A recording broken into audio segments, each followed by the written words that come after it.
Bueno, niñas, en el siguiente video entonces vamos a hacer la explicación sobre las funciones trigonométricas inversas. Como tenemos 6 funciones trigonométricas, pues vamos a tener 6 funciones trigonométricas inversas.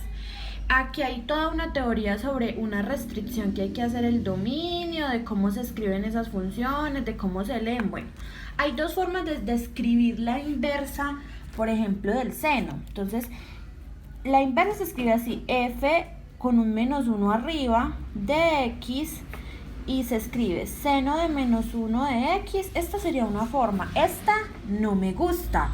No la recomiendo mucho, porque cuando tengamos ecuaciones trigonométricas por allá finalizando el tercer periodo, vamos a tener esto y resulta que vamos a tener expresiones que van a ser potencia. Entonces, por ejemplo, vamos a tener un seno elevado a la menos 1, entonces nos va a quedar seno a la menos 1 y la vamos a confundir con la inversa.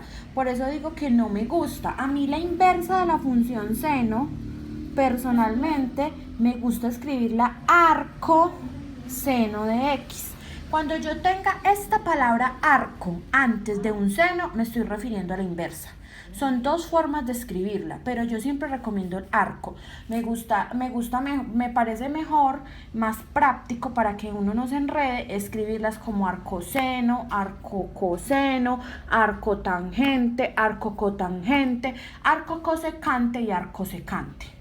Que la palabra arco significa que es la inversa.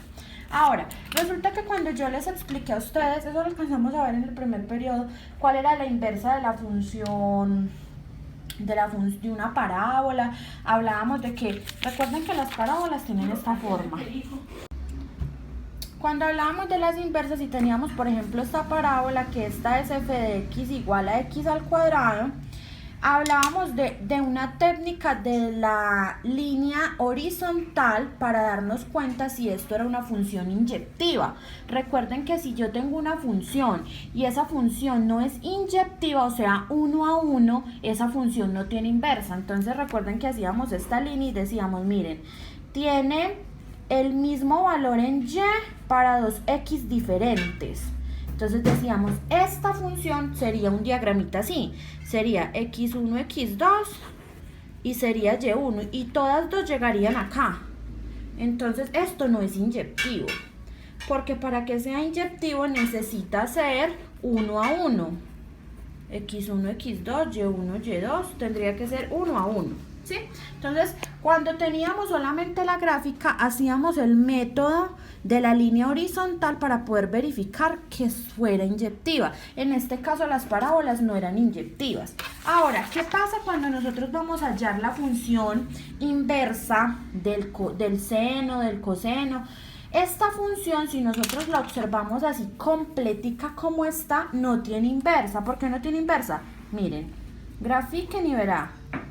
Va a tener el mismo y para dos puntos de x diferentes. Entonces, cuando yo observo la función seno así completa, no va a ser inyectiva. Pero si yo le hago una restricción al dominio, es decir, no tomo toda la función seno, sino que tomo un pedacito, por ejemplo, desde pi medios a 3 pi medios, observen que este pedacito de la función seno, esta sí es inyectiva.